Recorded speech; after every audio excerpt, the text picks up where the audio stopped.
Doing online business was almost like a cheat. I don't really know how to explain it other than, I didn't have any real expenses starting my first online company. One thing I've noticed from some of our members is that Drop Group doesn't seem to be as effective as it was a year or two ago. Now, I almost feel like in a few years, the live buying, the live auction stuff is going to be so big. And I don't know how that's going to reflect or look in local markets, but if you have been doing the same thing for 3-4 years and you're still getting the same results, like let's say around 10K up or down, maybe you will never be the guy that has the 7-figure furniture business. I personally think online business is better. It's just more scalable. I want to be in a vehicle that's a lot more scalable, something that you're going to encounter a whole lot more friction scaling a furniture company to 100K a month than you would an online company, 1000%. I mean, welcome to another episode of the Couch Pod. Today, I'm joined by Dylan Pavia, no stranger to the pod. Dylan was the progenitor of Couch Drop Group method, which has revolutionized flipping businesses of many of our audience members. And he is an established flipper with many years of experience underneath his belt, based near Atlanta, Georgia. And Dylan, thank you so much for coming back on the pod. Yeah, man, thanks for having me again. And it's so funny hearing you say many years of experience now, because I remember this first podcast, I was still so new. I know that the time really flies. I can't, we're coming up. So November 11th is when Ivy Flip launched our first product 3 years ago. So we're almost right at the 3-year mark for Ivy Flip being in the couch flipping industry. Let's go, dude. That's awesome. A lot has changed in that time. And, it's hard to say. It's hard to think that it's really been 3 years. And I think we met not so long after we first got involved in the game. So. Yeah, man. It's really, really interesting how my journey has gone. I mean, just to kind of recap it, again, started in the digital marketing world. And I feel like it gave me a taste of an unrealistic view of business because the margins, I don't know, it's just like doing online business was almost like a cheat.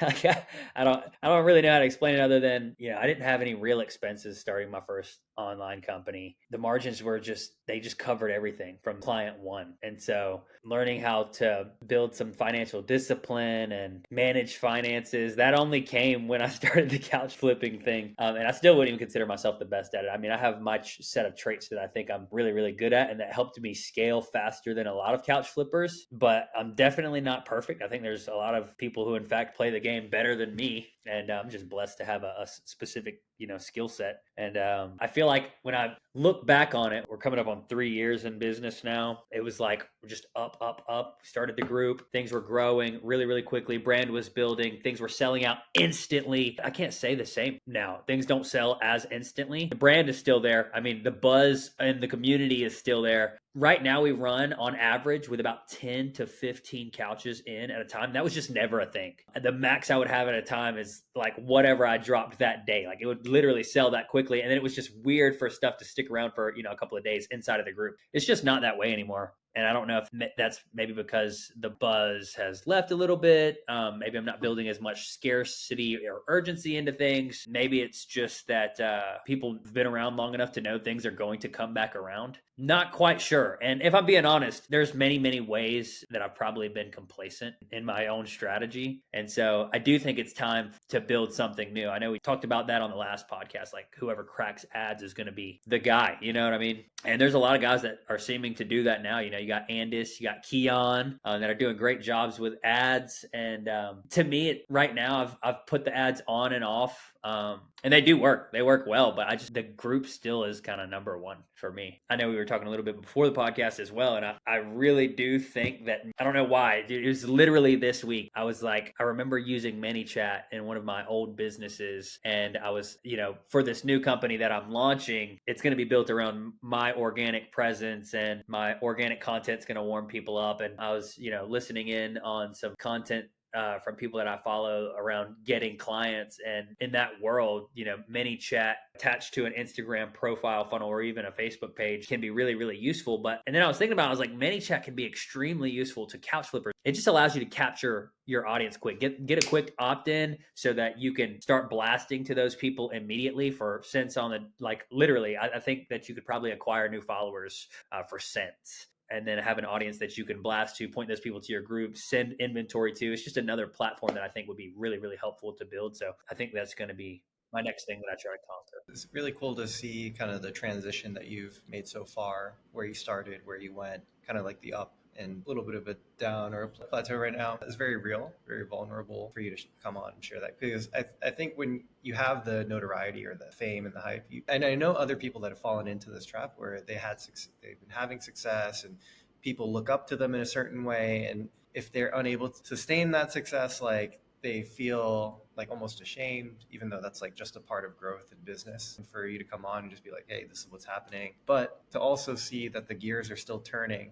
right? Like you're not out for the count by any means. Like you're already thinking about what is the next evolution in this business model, bringing your digital marketing background. It's cool seeing that transformation. Well, thanks, man. I just don't have my pride tied to it. I think a lot of guys get their pride tied to their image, and I've done all that before, and I crashed a whole company, and it's just I'm done with it. I just want to be real and let people know where I'm at right now. There is a level of complacency in my flipping business right now with the anticipation of the new business being launched soon. I know that I need to stay involved to really have boots on the ground understanding of how this business is. I mean, every business model evolves. I mean, it's completely different than it was when I started a couple of years ago, and it's going to change again. And it's important to stay ahead of those curves.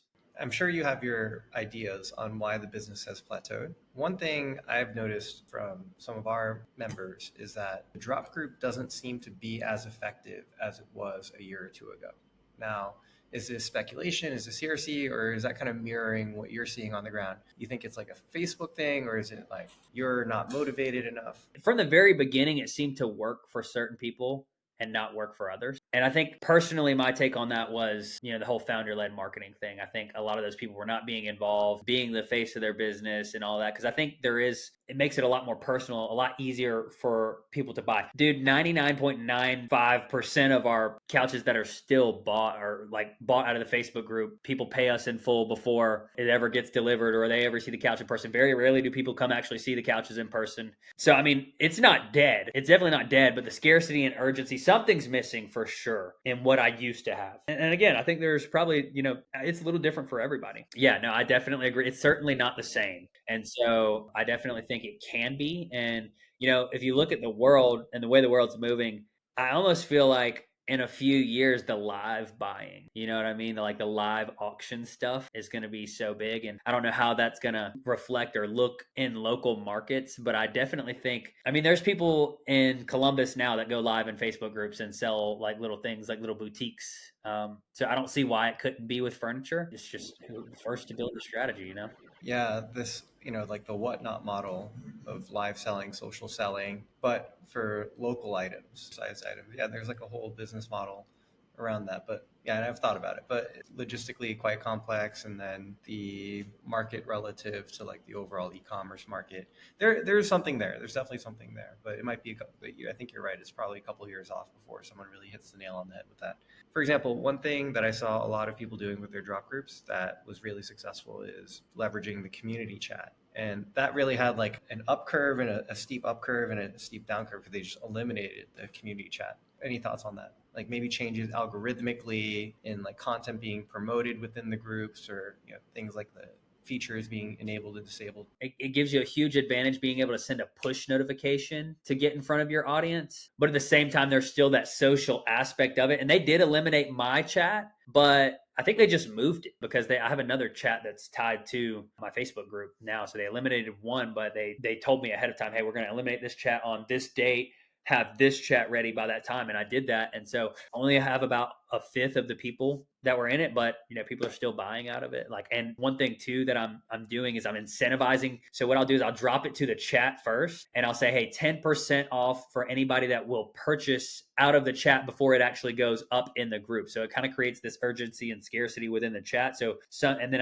if it does sell in the chat, I make it known in the sold poster that goes up in the group. And I'm like, hey, this couch never even made it to the group. Listen, if you want 10% off of everything that goes up and you want first dibs. So it's kind of like the whole value prop of the actual group. what that started with, we kind of moved that to the chat a little bit to get people to join in the chat, just because I really like being able to press a button and have, instant, having my inventory in front of them. But that's kind of the advantage that I was kind of getting at earlier that I think you'll have with ManyChat. I think if you can grow a ManyChat list of local buyers, whether that be on Instagram and Facebook or attach it to both, I think that's going to be a huge advantage, just being able to message those people outright. And it might even look a little bit more personal, you know what I mean?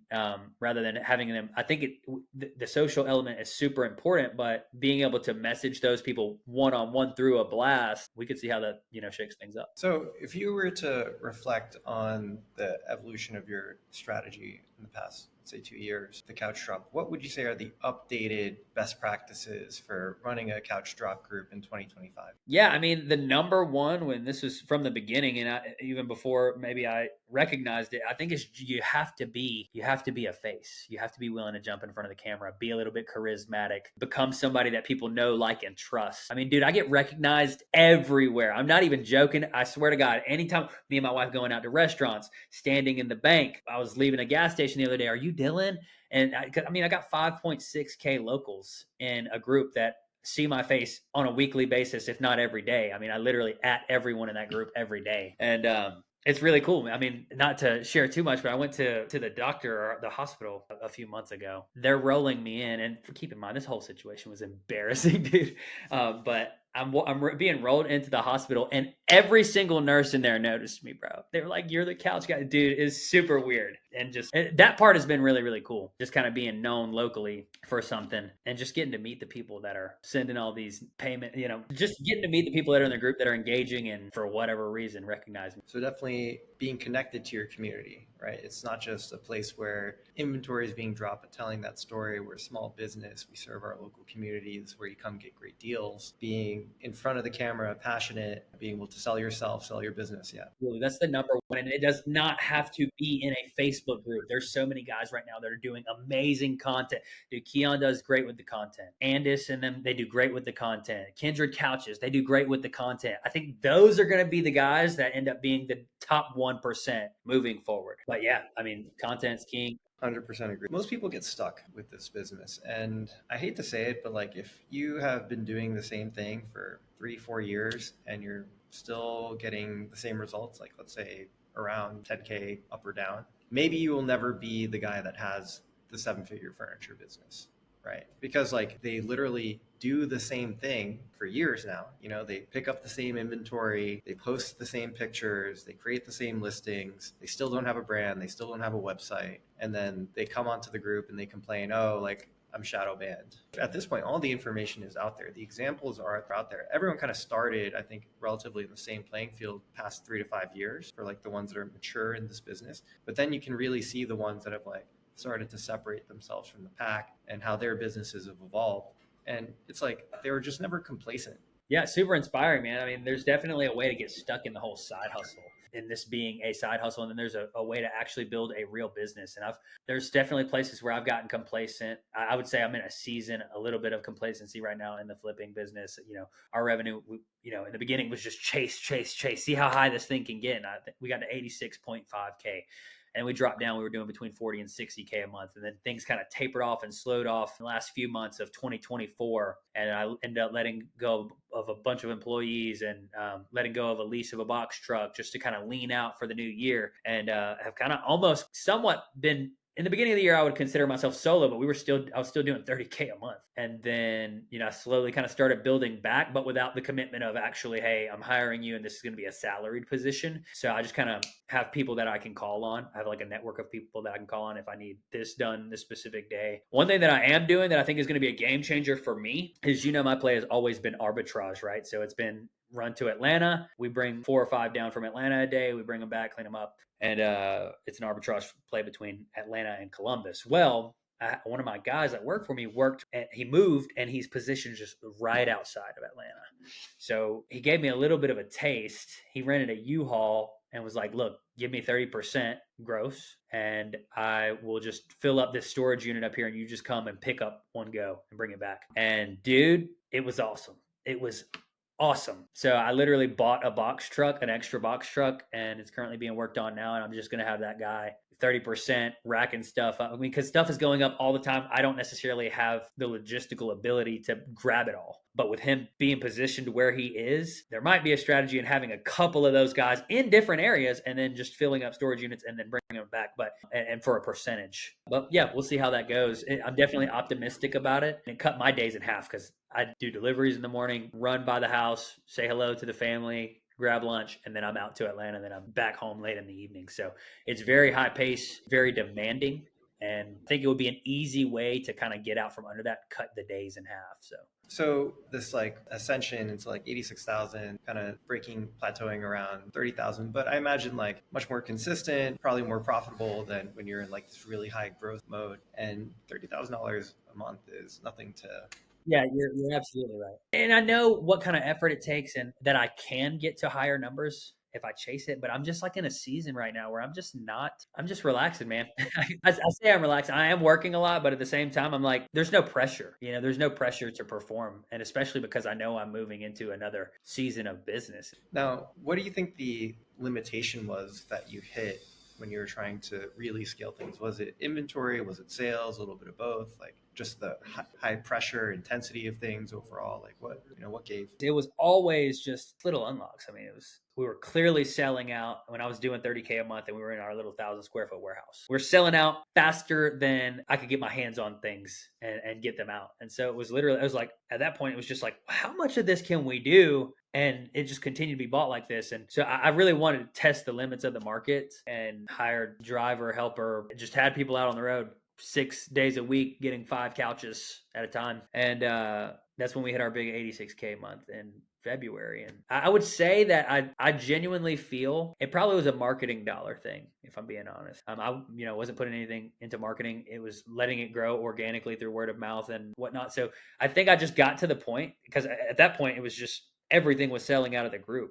There's only one way to grow the group outside of organics, and it's ads. I think if I'd have spent more in ads and captured more awareness, we probably could have pushed it further. But yeah, I would say it's just an awareness thing. It has to be. Normally, when I talk to people, what is the upper limit of a flipping business defined as finding inventory on Facebook, selling your inventory on Facebook? I mean, you're not a pure flipping business in the sense that you have a brand, which definitely helps with your ability to sell.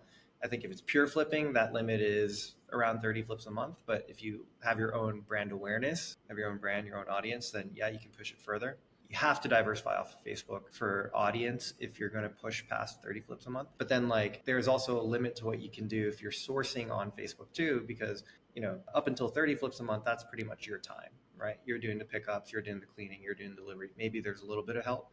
And then anything beyond that operationally is just too intensive. You need to start hiring out that labor to do the pickups, to do the cleaning. All of a sudden, the stuff that you were doing for free, quote unquote, but it was your time, paying out dollars for.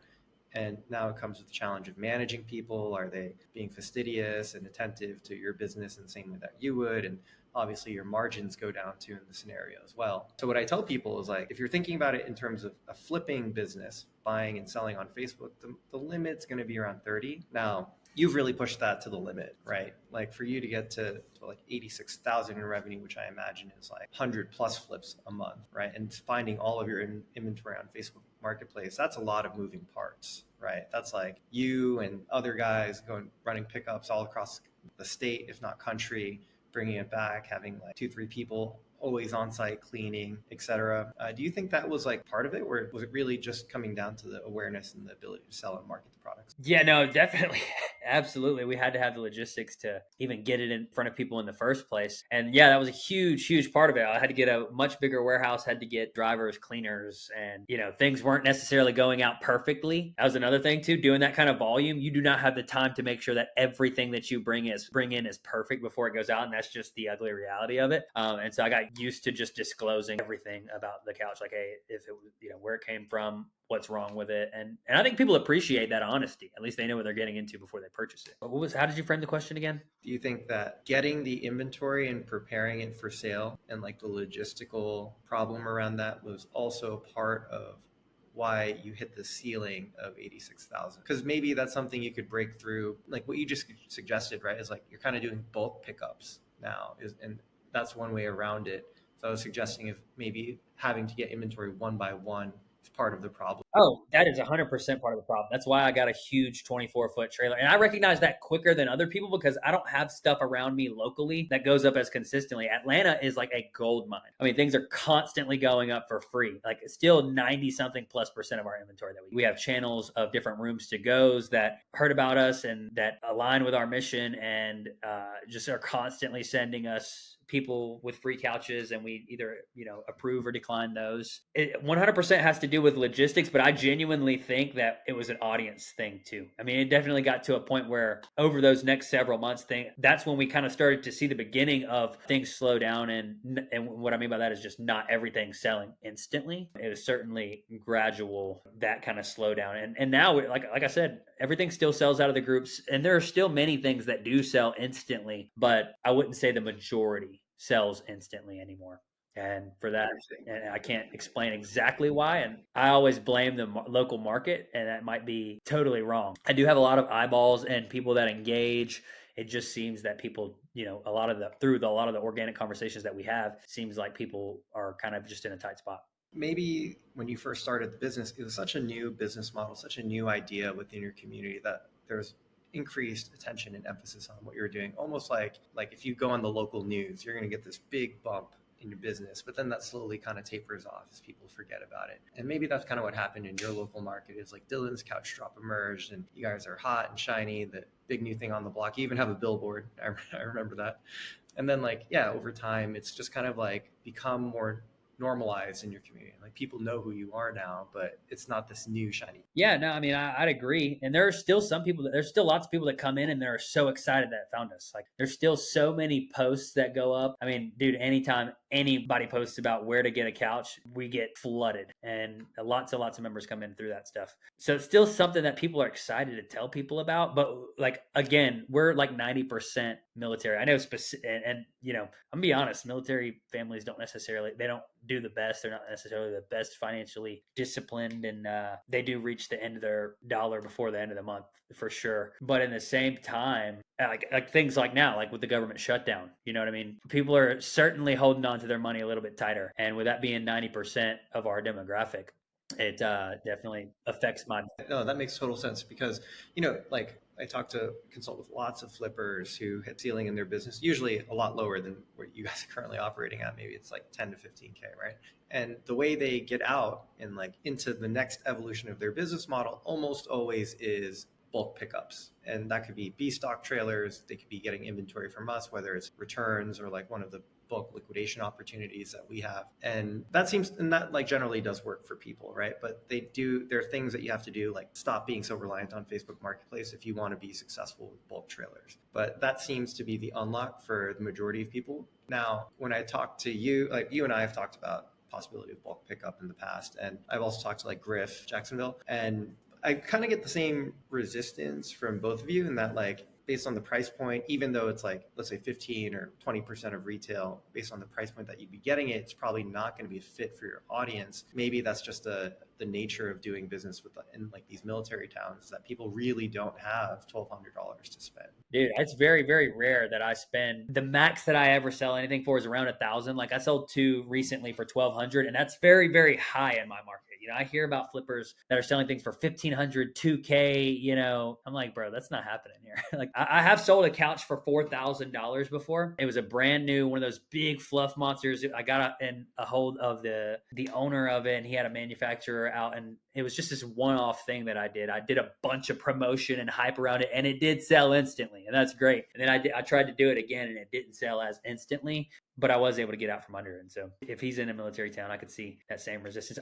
Dude, and I think it can be overcome with ads for sure. I'm just not there, not ready to commit 100% in my market with it. But I think it is an answer for the majority of people almost. I think you should talk to him because I know that's and he's been doing it longer than almost anyone, right? But he's finally getting to the point where he's incorporating new product into his furniture store, the showroom. But it is all stuff that is lower price point still. He's not selling $3,000 sectionals, right? It might be $1,000, $1,200, but he says it's nice to have a mixture of things that are available because there are some people, they really only can afford the $500, $600 item. But then there are some that have a little bit more discretionary income and would like that nicer thing. Just having a range of items allows you to kind of meet a variety of needs. And then because having premium products also kind of elevates the general status of the entire showroom. Yeah, I would agree. I would agree. I haven't historically had a whole lot. And there are some things like I've gotten some like restoration hardware in, which we never get down here. You never see anything go up restoration hardware around here.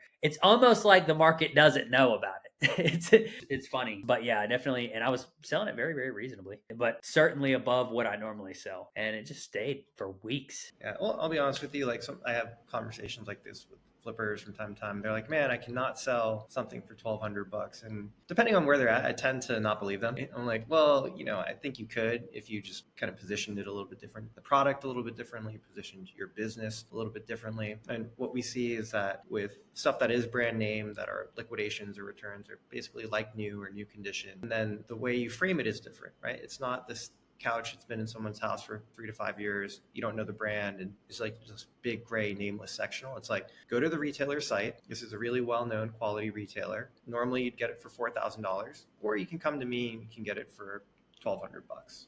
In which case, like, it's like you're tapping into an audience where it's not the people who like really can't afford anything else and they just need to get that $500 thing to sit and like fill up space in their home. But you have like people with discretionary income that have purchasing power, but they want a good deal.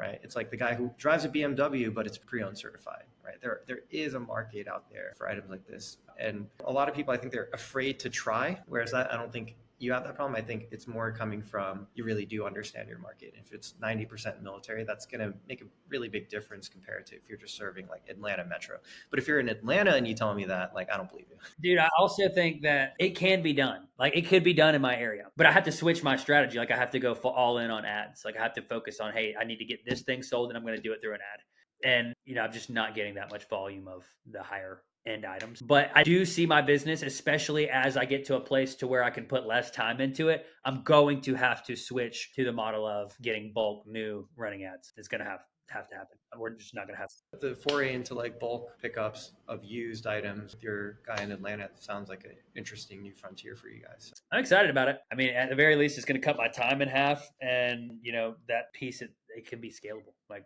can I put another truck out on the road? Can I find another guy that's willing to do it for a percentage? Things that we sell. It seems like there are changes happening in the business in Dylan's world, not necessarily in the couch business so much. You have at least some other business opportunities that you're evaluating. I remember at a point we had a conversation about maybe financing for other couch flipping businesses, and so on and so forth. So yeah, tell me about like some of the other things that are kicking around in your head, and maybe we could talk about that. You know me, my past is online business, and I've been doing this for around 3 years. And to be 100% honest, I know how I personally think online business is better. It's just more scalable. I want to be in a vehicle that's a lot more scalable, something that you're going to encounter a whole lot more friction scaling a furniture company to 100K a month than you would an online company, 1000%. I mean, depending on what that is exactly, but I want to go into a coaching model. And so I've been crafting over about a year now, just because I've just kind of been building it slow. I think mainly because my last venture went under, I want to make sure I have all my T's crossed and my I's dotted on this next thing that's going up, which is going to be the Couch Flipping Academy. And I think it's going to be geared more towards people who are looking to get started in this space, not necessarily people who are already going. It's more to reveal the opportunity that, hey, this can be, if you're looking to pay your bills with this, you can absolutely do it with this. I just want to reveal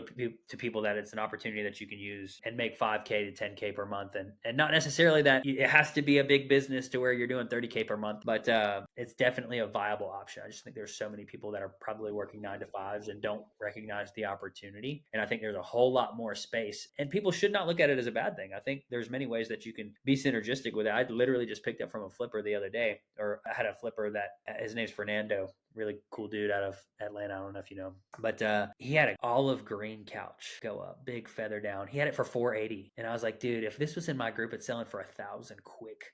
I dropped it. I was like, dude, I got permission from him. I was like, can you send me the pictures, videos, whatever? And he did, and it sold instantly for $1,000. And I told the person ahead of time, I was like, this is just, I partnered with a guy. I'm going to go pick it up from him. So it's going to be a little bit later on delivery, maybe like a day or two late, because I normally do next day for the most part. And yeah, it was a win-win situation. And he was really happy about it. He's like, dude, green sucks in my market. And for whatever reason, I feel like people really, I get so much neutrals, and people see a lot of like you said before, the same stuff that comes through. through, that when unique pieces come through, they go a lot quicker than the stuff that I get over and over again. But yeah, man, that's the next thing that I want to conquer. One, I do want to test my ManyChat theory in the couch flipping game, because I do have a suspicion that that would freaking crush for couch flippers. But dude, I've just been putting a whole lot of content together for beginners, and we got a coaching program that's going to launch hopefully in the next week or two. But again, just making sure that everything is ready to scale from day one, because I want it to go fast, and I do believe that it'll scale really quickly. Over the years, we've seen many coaching offers get put together, like academies put together for the skeptic who is like wondering, why should I sign up for the coaching academy? How would you describe the difference between what you've put together versus anything else in the past? I just know how to scale an online program, bro. It will be absolutely undeniable by the time they reach the landing page. I've got testimonials. I'm going to break it down in a way that they can really, really understand it. And you know, at the end of the day, it's not going to be for everybody, but for the people who you know, think it sounds promising and thinks they have the ability to do it, I know I can take those people and make something out of it. So it's really a model. Yeah, you can't mess up. To be honest, I'm extremely confident in it. Stick with it. You're going to make money. Well, I like how you're setting realistic expectations, although I was kind of hoping I could get my Ferrari with this. Well, dude, I'm throwing rocks at all of that. Like that's gonna be like, I'm like, dude, enough with the drop shipping courses. That's like my whole marketing angle, is the anti-guru approach. And it absolutely is a business that you can scale to 40, 50. I think there's gonna be a lot of guys that go to 7 figures a month doing it. I may not be the guy, but I can certainly get you started. Could you describe a little bit about like the course format? Like, how would you set the expectation for someone who's potentially interested? Like, what's that process going to look like for them? For beginners, it's going to be 90 days of coaching where we get them from, I don't know what I'm doing into this, to making your first dollars, and then just helping you build confidence throughout that 90 days. So that will happen through a series of course modules. And I'm very, very straight and to the point in the way that I teach. There's not going to be a whole lot of fluff. I'm going to tell you exactly what to do. You're going to have direct access to me within a specific set of hours to ask any general questions that you have, kind of like a support line. And that may not always be me, but in the beginning, at least it will be. And then there will be, you know, a full blown forum where we'll be monitoring and you can ask all your questions. Basically like price, like what should I buy? You know, that tends to be the number one question in no nonsense couch flipping. The group has evolved so much to the point to where people don't even answer questions anymore. People aren't even interested. Like, people are just forgetting about the beginners that are like, oh, they'll ask a simple question. They're like, use the search bar, dumbass. And that's fine and fair, but I just want to create a safe place for people that do have very beginner level questions to be able to ask those things. I think the number one thing that's holding this community back is the fact that they just shame people. It's very interesting to me, just the mindset of a lot of these couch flippers. People come in and ask questions, and just the fact that they have so much hate that goes out. Like, I've gotten hate, you've gotten hate, I've seen a lot of other guys get hate, and I'm just like, this is not pushing the industry forward. And honestly, it says more about you than whoever it is that you're talking to. And when I see comments and just people hating, I'm just like, you're holding yourself back. I just try to remain open-minded. No, I definitely agree with that. I mean, I would add one more thing to where I think people get stuck in this business is just they're afraid to try new things. The business model that is well understood by flippers after they do this for a period of time is like, get something for like free to like $100, big brown, big gray sectional, clean it up, sell it for $500-$600. That's like kind of the bread and butter. And then if you get a little more advanced, you're picking up higher end pieces. So now you're spending $300 on a nicer sectional, and then you fix it up and you sell it for like $800 to $1,000. But that's literally the extent of what they do. And I would say, if you have a really clear vision for where you want to go with your business, and like you have a strategy that's working, push it to the max. Like, if you have a couch drop group and it's just printing cash month over month, push it to the max, right? And you did, like, to 86,000, right? But if you're really locked in, focus on that. If you're locked in and it's printing cash, do not accept any distractions. But if your business is just kind of like seesawing between results, you know, and you're not really seeing the level of success that you want or, you know, believe is possible, you have to be open to trying new things. Create your website, create some content, try different kinds of inventory, try marketing yourself in different ways. Like, there has to be some area of the business where you get out of the comfort zone and do something new. Otherwise, you will continue to get the same results. So it's like this kind of hatred of supporting other people and like communal dialogue that is one part of the problem. But then it's this sort of internal thing where they learned a business model, they kind of just stick to it. But as you know, business changes over time. The couch drop group that got you to $86,000 is not the thing that's going to get you to your next big surge in your business, right? Different things work at different times. You have to be evolving. 100% right, bro. And I plan on continuing to solve those problems, man. But I just want to reveal the opportunity to so many people that don't see it. Well, knowing you, your background, your experience, the dedication that you bring to the table, it's definitely Ivy Flip cosign. So anyone who's interested in checking out Dylan's course, the link to the course is going to be in the description of this video. Give it a click, check out what he has to offer. I'm sure you're going to get a lot of value. Thanks for hopping on with me. We're at our time for today, but looking forward to having you on for future episodes of the pod as well. Thanks, brother.